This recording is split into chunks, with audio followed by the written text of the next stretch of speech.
Good morning friends, welcome to my YouTube channel glorious legal way. कल के video में हम लोग the Muslim woman protections of right on divorce act 1996 के provisions, specially section 3, 5 and 7 को चर्चा किए थे। आज के वीडियो में उसी कड़ी में हम लोग चर्चा करेंगे।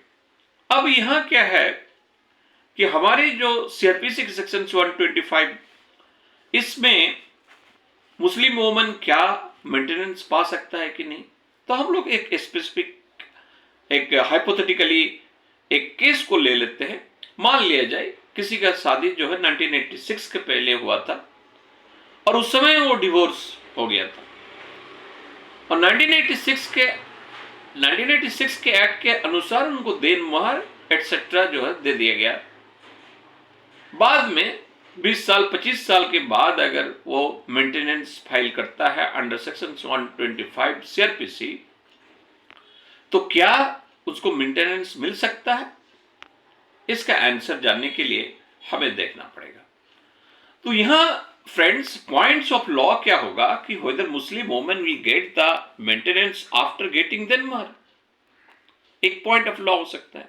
दूसरा, whether husband has been compliance of the order of the maintenance, that is the under the divorce act 1986, either ये सेक्शन 3 के अंदर या सेक्शन 5 के अंदर या सेक्शन 7 के प्रोविजंस को ये फॉलो किया कि नहीं। नेक्स्ट जो हो सकता है कि कितने बार मान लीजिए कि वो पहले ही एक 1986 के 97 में, 90 में या 92 में कुछ मेंटेनेंस फाइल किया था, उसमें जो भी ऑर्डर हुआ था, लेकिन वो सेक्शन 125 सीआरपीसी के अंतर्गत नहीं था।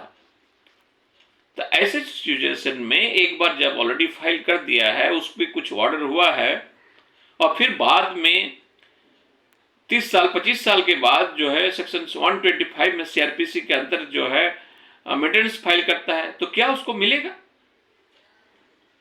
तो यहां एक सवाल ये सब खड़ा होता है कि whether res judicata will apply or not under section 11 of CPC। दूसरा जो सवाल खड़ा होता है whether double jeopardy will apply or not under section 300 of CRPC। तो इसको जानने के लिए हम लोग आते हैं कि जहां तक रेस जुडिकाटा का सवाल है, res judicata has universal and general application, thus it cannot be waived with the consent of the parties to the suit। case must be decided on merit। तो फ्रेंड्स, रेस जुडिकाटा अब मान लिया जाए कि 2015 में किसी ने 125 में से सीआरपीसी के अंतर्गत मेंटेनेंस फाइल किया after 20 years or 25 years of the divorce, तो एक लंबे अवधि के बाद। तो हमारे यहां सवाल पैदा होता है कि और 2-3 साल 4 साल ट्रायल चला, अगर रेस जुडिकाटा की बात होगा भी तो डेफिनेटली ड्यूरिंग द प्रोसीडिंग उनको उस बात को उठाना पड़ेगा।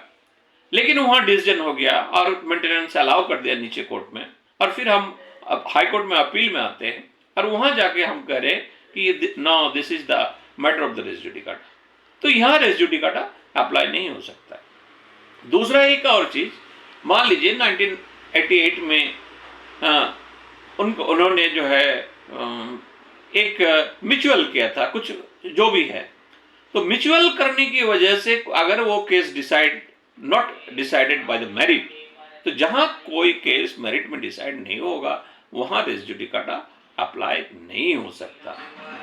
तो हमारे कहने का मतलब है कि आज के प्रोस्पेक्ट में जो हमारे सुप्रीम कोर्ट के जो गाइडलाइंस है, वेरियस गाइडलाइंस है, वेरियस केस लॉज है, उस केस लॉज में क्लियर है कि हमें जो है क्या कहते हैं, supreme court Muslim women also entitled for the maintenance even after the divorce,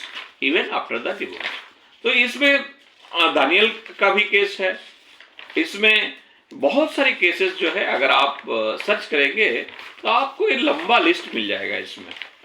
तो कहने का मतलब ये है कि as per the supreme court's judgment Muslim women also entitled for the maintenance even after the divorce।